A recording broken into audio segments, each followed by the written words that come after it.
The sky burned red that evening. The last rays of sunlight fell across the broken land, where smoke still rose from the ruins of what once was a small farming town.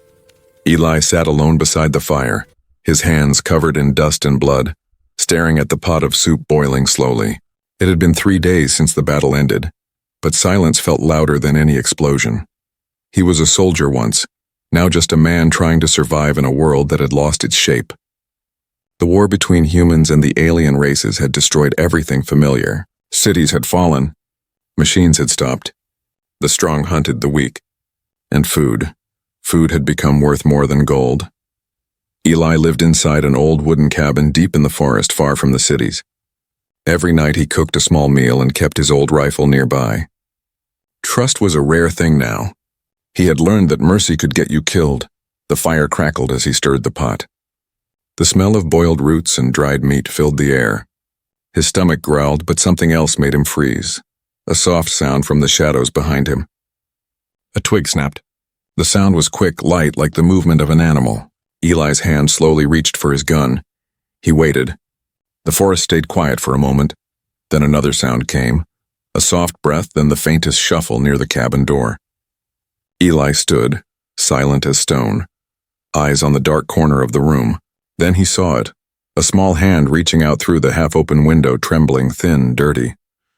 It reached toward the pot. He moved fast. In one step, he grabbed the wrist and pulled hard. A scream tore through the quiet. The hand twisted and something stumbled forward into the light. Not a man, not a child, but something in between. She fell to the ground, gasping, golden eyes wide with fear. She looked human, almost. But her ears were too long, covered in fine red fur. Her hair was bright orange, tangled and glowing like firelight. Behind her, a long tail flicked nervously, brushing the floor. She looked like she hadn't eaten in days. Eli froze, staring, unable to believe what he saw. For a long second, no one moved. Only the soup bubbled and the girl's stomach growled loudly. She looked up at him, eyes shining with tears. He could see the dirt on her face, the small cuts on her arms, the way she tried to cover herself with a torn blanket. "Please," her voice cracked, soft and weak. "I'm sorry. I was just hungry." Eli didn't answer. He had heard this before. Thieves always had a story. But this one was different. She didn't look dangerous. She looked broken. Like the war had already taken everything from her, too. He pointed the gun at her. "You're not human," he said quietly. She flinched. "No," she whispered, shaking her head. "I'm not. But I won't hurt you." Eli didn't lower the gun. His mind screamed to send her away. Aliens had killed his friends, his brothers. They had burned his home. But now, one of them, small, starving, half-frozen, sat crying on his floor. The fire popped. The smell of food filled the air again, stronger now. Her eyes followed it, desperate, her throat moving as she swallowed hard. Eli sighed, lowering his weapon just a little. Something in him, something human, still remembered mercy. He picked up the bowl and placed it on the floor near her. "Eat," he said. The girl hesitated, eyes wide in disbelief. Then slowly, she crawled forward and took the bowl with shaking hands. She ate fast, like she hadn't eaten in weeks, spilling half of it on the floor. Eli watched in silence, still not sure if what he was doing was foolish or kind. When she finished, she sat back, breathing hard. "Thank you," she whispered. He nodded once, still cautious. "What's your name?" She looked down. "Lira," she said softly. "From the Terran world," Eli frowned. He had heard of them, fox-like aliens hunted during the war. Most were gone now. He didn't think any had survived this far north. "Why are you here?" he asked, her golden eyes lifted to meet his. "Because I had nowhere else to go," she said. "They killed my people. I ran. I've been hiding ever since." The room grew silent again. Outside, the wind moved through the trees, whispering through broken branches. Eli looked at her again, at the tail that curled tightly around her legs, at the way she held herself small, like she was afraid the world would crush her. For the first time in a long while, Eli felt something strange. Not anger, not fear, but pity. Maybe even understanding. The war had turned everyone into monsters, even those who never wanted to fight. He stood and walked to the window, looking out into the night. "You can stay till morning," he said quietly. "Then you leave." Lira nodded. "Thank you," she whispered again, curling up beside the fire. Eli didn't sleep that night. He sat by the fire with his rifle in hand, watching the shadows flicker over her face as she slept. The face of the enemy, peaceful now, almost human. And somewhere deep inside, a question began to grow, one he didn't want to ask himself. What if she wasn't the monster after all? Morning light crept through the cracks in the cabin walls, painting thin lines of gold across the floor. The fire had burned down to glowing embers. Eli sat in the same chair, rifle still on his lap. He hadn't slept. His eyes stayed on the fox girl, curled up near the fire, wrapped in the old blanket he had thrown over her during the night. Lira stirred as the light touched her face. Her ears twitched, tail flicking slowly, and she opened her eyes, bright golden like the rising sun. For a moment she looked peaceful, almost childlike. Then she saw Eli watching her and sat up quickly, pulling the blanket tighter around her shoulders. "You didn't sleep," she said quietly. Eli didn't answer. He poured water from a metal jug into a small pot and set it on the fire. "Didn't need to," he said flatly. She looked down, nodding. "You don't trust me." He gave a short laugh, rough and tired. "You tried to steal my food. You're lucky I didn't shoot." "I know," she whispered. "I'm sorry." The water began to boil. He dropped a few dry herbs in, stirring slowly. The air filled with a bitter smell. "So," he said, "what are you doing this far north? Your kind doesn't belong here." Lira hugged her knees. "My people were hunted," she said softly. "The soldiers came with fire and metal. We ran. Some of us hid in the mountains, but the cold killed most. I just kept running." Her voice broke near the end, and she stopped talking.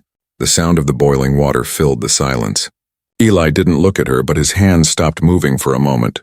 He had seen enough war to know when someone was telling the truth. After a while, he handed her a cup of the warm drink. She took it carefully, her fingers brushing his for a second. They were cold and trembling. She blew on the cup and sipped. "It tastes strange," she said, making a small face. "It's medicine," he said. "You look half dead," she smiled faintly. "Still better than starving." He almost smiled back, but caught himself. He couldn't afford to care. Not again. They sat in silence for a long time. Outside, birds called in the distance, in a sound rare after the war. The air smelled of wet earth. Lyra's tail flicked slowly behind her as she stared at the fire. Then she spoke again. "Why did you let me stay?" Eli looked at her, eyes cold. "Maybe I'm tired of killing." She studied his face as if searching for the truth behind his words. "You were a soldier," she said. It wasn't a question. He nodded once. "5th Division. We fought your people near the southern coast." Her ears drooped. "Then you killed my brothers." He looked away. "Maybe. The war didn't care about names." Lyra's eyes filled with tears, but she didn't move. She just nodded slowly. "I hated humans," she said. "But now I don't even know why we fought." Everyone lost. The words hung between them like smoke. For the first time, Eli felt the weight in her voice. Not anger, just sadness. The kind that comes from losing everything. He stood up and walked outside, needing air. The forest stretched wide and green, morning mist floating between the trees. He breathed deeply, the cold air burning his lungs. Behind him, he heard the door open softly. Lira stepped out, holding the blanket around her shoulders. The light caught her hair, turning it into a halo of orange fire. Her eyes looked brighter now, more alive. She watched the forest with quiet wonder. "It's beautiful," she said. "On my world, the sky was always red. We never had forests like this." Eli said nothing. He just watched her. The way she looked at the trees, the way her ears twitched at every sound. For a moment, he saw not an enemy, but a lost creature trying to remember what peace felt like. A loud metallic sound broke the silence. A thump, distant but sharp. Both froze. Eli's instincts woke immediately. He dropped the cup, grabbed his rifle, and scanned the trees. "What is it?" Lira whispered. He listened. Another sound followed, the heavy grind of machinery. His heart sank. "Drones," he said. "Human patrols." Her face turned pale. "They'll kill me if they see me." He glanced at her, then toward the cabin. "Get inside, now." She didn't argue. She ran, tail whipping behind her. Eli followed, closing the door and dimming the fire. The sound outside grew louder, mechanical wings, the whir of scanners sweeping the area. Lira crouched near the window, shaking. Eli watched her for a second. Then he reached under the floorboard and pulled out an old EMP mine, one he'd kept from his soldier days. He hadn't planned to use it again, but plans didn't matter now. "They won't search this deep," he muttered. But if they do, we hide under the cellar. Lira looked at him with wide eyes. Why are you helping me? He loaded the rifle, chambering around. Because I've seen what happens when we stop helping. The sound of the drones moved closer, passing over the cabin. For a few seconds, their shadow covered the room like dark wings. Lira held her breath, clutching the blanket. Then just as suddenly, the sound drifted away, fading into the distance. Eli exhaled slowly, lowering his weapon. They're gone. Lira stayed still, trembling. After a moment, she whispered, Thank you. He looked at her. The alien who once would have been his target. Don't thank me yet, he said. If they come back, we're both dead. She nodded. Her tail curled around her, eyes glimmering with fear and something else. Trust. Outside, the forest returned to silence. The war had ended, but its ghosts were still walking.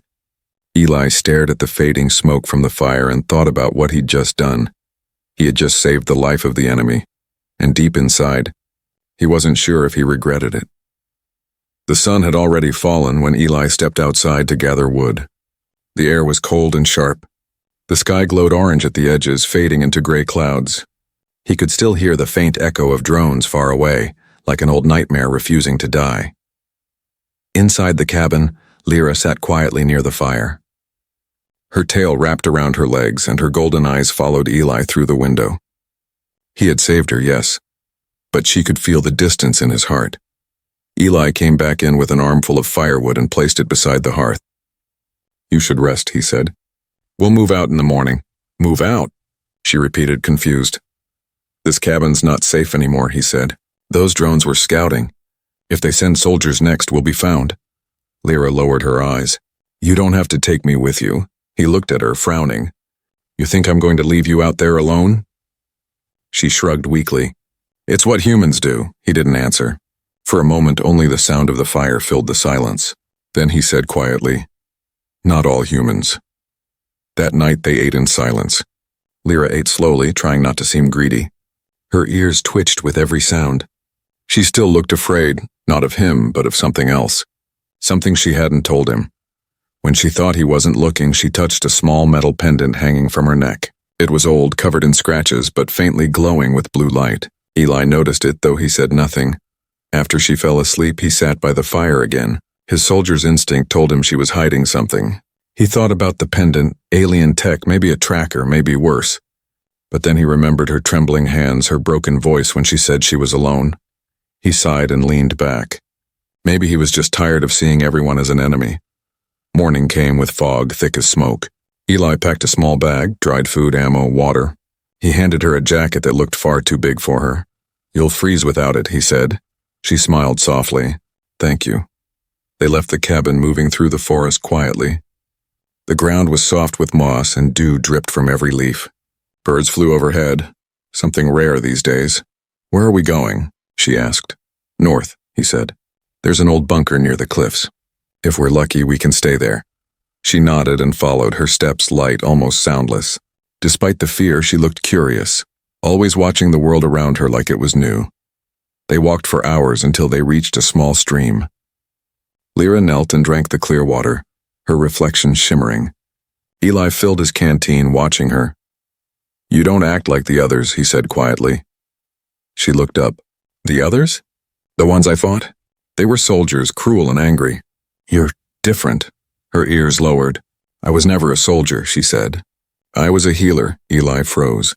A healer? Yes, my job was to save lives, not take them. But during the war, no one cared about healers. He studied her carefully. There was no lie in her eyes. So that pendant, her hand went to her chest. It's my life work, she said. It stores genetic codes for healing wounds, repairing cells. It was meant to help, not destroy. Eli's mind raced. If what she said was true, that device could change everything. Humanity had lost most of its medical tech during the war. Something like that could save thousands. Why didn't you tell me? He asked. She looked away. Because people kill what they don't understand. Before he could answer, a sound came from the woods. Faint at first, then louder. A clicking hum, mechanical and slow. Lira's ears perked up. Eli raised his rifle instantly. Out of the fog came a floating sphere, not a drone, but something older, smaller. A recon probe scanning the area. Its red light swept across the trees. Down, Eli hissed. They dropped behind a fallen log. The probe hovered close, its sensors blinking. Lira held her breath. The light passed over them once, then again. Eli grabbed a stone and tossed it far into the trees. The probe turned, following the sound. In that second, Eli stood, aimed, and fired. The shot hit dead center. The probe sparked, spun, and crashed to the ground with a hiss of smoke. They both stayed silent for a moment, breathing hard. That was close, she whispered. Too close, he muttered, kicking dirt over the wreck. They'll send more if this thing transmitted. She looked frightened. Then we have to go faster, he nodded. Let's move. As they walked, Eli couldn't stop thinking about what she had said. A healer, not a fighter. A being from a world destroyed by war, now walking beside him. When they reached the ridge before sunset, they saw the ruins of an old outpost below, half buried in vines and stone. Smoke rose faintly from one side. Someone had been there recently. Eli crouched. We're not alone. Lyra's eyes glowed softly in the fading light. Then we must be careful, she said. He nodded, adjusting his rifle. Stay close to me. She smiled faintly, whispering, I trust you. The words hit him harder than he expected. It had been a long time since anyone said that to him. They moved together into the shadows, the last light of day painting gold across her hair. Somewhere deep inside the ruins, something stirred, and Eli realized this journey was about to become much more dangerous than he thought. The ruins were quiet. Too quiet. Eli moved slowly through the broken hall, rifle ready, boots soft on the cracked floor. The air smelled of dust and old metal. Lira followed close behind, her tail brushing lightly against the wall, her golden eyes glowing in the dim light. The outpost had been built long before the war, maybe a communication base, maybe a bunker. Now it was half buried under vines, its roof caved in and its walls covered in moss. Eli stopped near a rusted door. Stay behind me, he said. Lira nodded silently. Her ears twitched at every creak and whisper. The place felt alive, as if the ghosts of soldiers still walked its corridors. He pushed the door open with the barrel of his rifle. Inside, old screens blinked faintly, powered by a dying generator. The soft hum filled the room. On one wall, a map flickered, outlines of human cities and alien territories long since destroyed. Eli frowned. Someone kept this running. Lira walked closer, touching the cold surface of the map. These are human sectors, she said softly. But look here, this symbol. She pointed at a small blue mark on the corner of the map, the same mark that glowed on her pendant. Eli's eyes narrowed. That's your people's emblem, she nodded. Yes, the Terran, but why is it here? He didn't answer. He was thinking the same thing. Why would a human base hold alien markings unless someone had been working with them? Suddenly, a sound echoed through the corridor, a metallic clang. Both of them froze. Eli raised his gun, signaling her to stay still. Footsteps followed, slow and heavy. Lyra's ears perked up. Someone's here, she whispered. Eli aimed toward the sound. From the shadows stepped a tall man wearing a black coat and a visor over his eyes. His face was lined with scars, his hands steady. A soldier. Not from the old army, but from the scavenger patrols that roamed the ruins. The man stopped when he saw Eli and smiled faintly. Didn't expect to find anyone alive here. Eli kept his gun up. Put your hands where I can see them, the man chuckled. Relax, soldier. I'm not your enemy. That's what enemies say. Behind Eli, Lira stayed quiet, watching. But the man's visor shifted, scanning. A red light blinked across her. His expression changed. What's this? He said slowly. You brought one of them? Eli's grip tightened. She's not what you think. She's an alien, the man said, voice sharp now. You know what that means. There's a bounty on their heads, even now. You could be rich, soldier. Lira stepped back, fear flashing in her eyes. Not interested, Eli said coldly. The man tilted his head. Then maybe I'll take her myself. Before he could move, Eli fired a warning shot that cracked into the wall beside him. The echo thundered through the room. Try it, Eli said. For a long second, neither moved. Then the man raised his hand slowly. You always were a stubborn one, Eli. Eli's eyes widened slightly. You know my name? The man smirked. Oh, I remember. 5th Division. We fought together once. before everything went to hell. Eli hesitated. Merrick? The man nodded. Still alive. Still hunting. You, though, I didn't expect to see you protecting one of them. She's not your target, Eli said. Merrick's smile faded. You don't understand. They're not just aliens. They're carrying something inside them, code, infection, whatever you want to call it. It's spreading, Eli. It's what ended the war. Lyra's eyes widened. That's not true, she cried. We were healers. The code was meant to fix your broken DNA, not destroy it. Marek laughed bitterly. Fix us? It turned soldiers into monsters. I saw it myself. Eli lowered his gun slightly, confusion crossing his face. What do you mean? Project Genesis, Merrick said, voice low. A secret experiment. Humans and Terrans working together. They said it would end war if I merge our strengths, our minds. But something went wrong. The code mutated. It changed people. They turned violent, unstable, so the generals ordered every Terran wiped out. Lira shook her head, tears in her eyes. That's not what happened. The mutation came from your weapons and your energy fields. You caused it. Marek pointed at her. You see? Still blaming us. Eli stepped between them. Enough, he looked at Lira. Is he telling the truth? She hesitated. Her voice dropped to a whisper. Some of it. The Genesis code was real. It was meant to join our DNA, to make us stronger together. But yes, something went wrong. The code started to change. Eli stared at her. Change how? She looked up at him, fear and sadness in her eyes. It began to evolve on its own. Merrick's voice turned cold. Then she's dangerous, Eli. You don't know what's inside her. That pendant. It's probably still running the code. Eli looked at the pendant, still glowing faintly under Lyra's collar. He remembered the healing energy she'd mentioned, the gentle light that pulsed like a heartbeat. He looked at Marek. If it's dangerous, why are you still alive standing near it? Marek frowned. What? Because if it wanted to destroy us, it would have done it already, Eli said. Lira looked at him, surprised. Marek's eyes hardened. You're letting your feelings cloud your mind, old friend. Maybe, Eli said, raising his rifle again. But feelings are what make us human. Marek took a step back, lowering his own weapon. You'll regret this. He turned and disappeared into the dark corridor, his boots echoing away. Eli stayed silent for a moment, then turned to Lira. She looked shaken.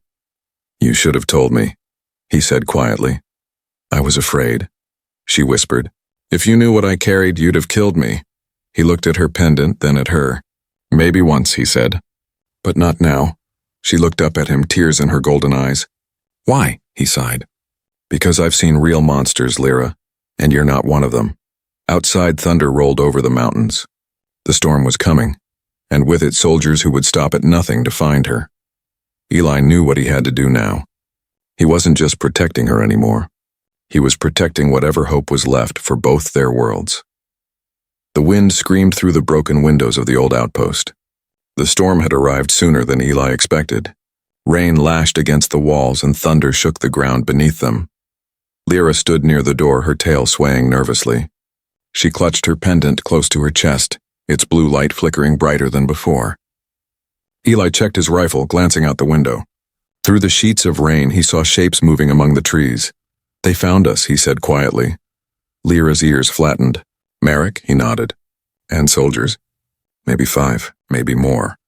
Lightning flashed, lighting up the forest like a dying sun. Shadows moved closer, and the sound of metal boots hitting the mud echoed through the storm. Eli turned to Lira. There's a back tunnel under the floor. It leads out near the river. You'll go there and hide, her voice shook. What about you? I'll slow them down. No, she said, stepping forward. You'll die. He gave a half smile. Wouldn't be the first time I tried. Lyra's golden eyes glimmered with tears. Please, come with me. I can help. He shook his head. You've helped enough. Now it's my turn. Before she could argue, the door burst open. Marek stepped inside, his black coat soaked, visor shining red in the lightning's flash. Behind him, armed men aimed their rifles. Drop it, Eli, Marek shouted. Don't make me shoot you. Eli raised his gun, calm and steady. You already made that choice. The air exploded with gunfire. The sound filled the outpost like thunder. Eli dove behind a metal crate, bullets sparking against the wall. Lira screamed and ducked down, clutching her pendant tight. Marek advanced slowly. You can't win this, Eli. She's not worth dying for. Eli reloaded, his voice cold. You're right. She's worth living for. He popped out and fired. 2 clean shots. One soldier fell, another stumbled back. The rest scattered for cover. Marek shouted orders, his voice lost in the storm. Then, something strange happened. The pendant in Lira's hands began to glow, brighter and brighter until the light filled the room. The air buzzed like electricity. Eli turned just in time to see her eyes flash gold-white, her hair lifting as if touched by wind. Lira, he shouted. What are you doing? She looked at him, tears mixing with rain. I can stop them, she said softly. But I don't know what it will do to me. Eli's chest tightened. Don't. But it was too late. She raised her hand, and the pendant's light burst outward like a wave. The soldiers froze mid-step. The air shimmered, glowing particles dancing around them. The bullets that had been flying stopped in mid-air and dropped harmlessly to the ground. Marek stumbled back, shielding his face. What is this? Lira's voice echoed, strange and soft. It's the code. The Genesis light. It doesn't destroy. It remembers what life should be. Eli watched as the soldiers' armor flickered. The metal began to break apart into dust. Their weapons melted into light. One by one, they collapsed, unconscious but alive, then silence. The storm outside seemed to pause, thunder fading into the distance. Lira dropped to her knees, breathing hard, her body shaking. The glow faded slowly from her eyes. Eli ran to her side. Hey, stay with me! Her skin was cold, her heartbeat faint. The pendant lay against her chest, cracked and dim. I didn't want to hurt them, she whispered. I just wanted it to stop. You did, he said. You saved us. She looked up at him weakly. No, I saved them. He didn't know what to say. He just held her as the rain poured through the broken roof. For the first time in years, he felt warmth. Not from the fire, but from the strange creature in his arms. Behind them, Marek groaned and sat up, his visor shattered. His eyes were wide, not with anger, but with disbelief. What did she do? Eli looked at him. She stopped fighting. Marek stared at Lira for a long moment, then turned away. If Command finds out about this, they'll come for both of you. Eli tightened his hold on her. Then we run. Marek stood slowly, limping toward the door. You always were too soft, Eli. Eli looked up. And you always mistook kindness for weakness. Marek stopped at the door. Maybe. But this world doesn't forgive either. Then he disappeared into the storm. Eli looked back down at Lira. Her breathing was shallow but steady. Her ears twitched weakly. Rest, he said softly. You've done enough. Outside, the rain began to ease. The thunder grew distant. The war between man and alien had taken everything from him. But now, sitting in the ruins with her in his arms, Eli realized something. The future didn't have to be built on hate. Maybe it could start here, with a stolen meal, a broken code, and a girl who wasn't human. He watched the pendant's last flicker of blue fade into darkness. Somewhere in that silence, hope was born again. The storm had passed. The forest was quiet again, washed clean by the rain. The air smelled of earth and ash. Sunlight filtered weakly through the clouds, painting golden lines across the ruins. Eli sat beside Lira, who was still resting near the broken wall. The pendant on her chest no longer glowed. It was cracked, silent. She looked pale but alive. Her breathing had steadied through the night. He stared at her face, peaceful now, soft. No sign of the fear that had once lived in her eyes. For a long time, he didn't move. It was strange how silence could feel heavy and light at the same time. When she opened her eyes, she smiled faintly. You didn't leave, Eli chuckled softly. Didn't plan to. She looked at the sky. It's quiet now. Is it over? He glanced toward the forest. For now. She touched the broken pendant gently. The code is gone. I can't feel it anymore. Maybe that's for the best, he said. She shook her head weakly. No, it's still there. Not in the pendant. In me, he frowned. What do you mean? She sat up slowly, her tail brushing the ground. When it broke, part of the code entered my body. It's alive inside me now, but it's different. It feels peaceful. Eli stared at her, unsure whether to be afraid or amazed. So you're saying the code didn't die, it changed? She nodded. It became something new, something human and Terran together. Maybe what the Genesis project wanted from the start. He leaned back, staring at the pale light filtering through the trees. Then maybe you're proof it wasn't all a mistake. Lira smiled softly. Maybe we are. Eli looked at her. At the alien girl who once tried to steal his food, now sitting beside him like an old friend. The world had taken everything from both of them. Yet somehow here they were, and still breathing, still fighting to stay human in a world that had forgotten what that meant. Hours passed as they prepared to leave the ruins. Eli gathered supplies and checked the rifle. Lira helped him quietly, her movement slower but sure. She looked stronger now, her golden eyes full of warmth instead of fear. "Where will we go?" she asked. "North," he said. "Beyond the ridge there are settlements. Maybe some of them still remember what peace looks like." She tilted her head, smiling. "And if they don't?" He smiled back. "Then we'll remind them." As they walked through the wet forest, sunlight finally broke through the clouds. Steam rose from the ground, glowing like silver mist. The war-scarred world around them looked almost alive again. Lira stopped for a moment and turned back toward the ruins. "Eli," she said softly, "do you think humans can forgive us?" He paused, thinking, then said, "Maybe forgiveness isn't something you wait for. Maybe it's something you build, one choice at a time." She nodded slowly. "Then let's build it." They kept walking side by side, their footsteps soft against the earth. Birds flew overhead, real birds, not drones, and the sound filled the quiet world with fragile hope. As they reached the river, Eli helped her across. The water sparkled, catching the morning light. On the other side, the land stretched wide and green, untouched by war. Lira looked around in wonder. "It's beautiful," she whispered. Eli smiled. "It's a start." They found a small hill and stopped there, looking out over the endless trees. The wind played with her hair, and for the first time Eli saw her smile. A real one, bright and alive. "What happens now?" she asked. Eli looked at the horizon. "Now we live." She turned toward him, her golden eyes glowing softly. "Together?" he nodded.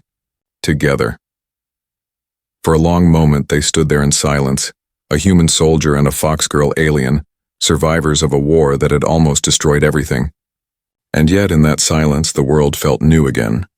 Maybe that was the real victory, not in winning wars, but in choosing mercy when the world had forgotten how.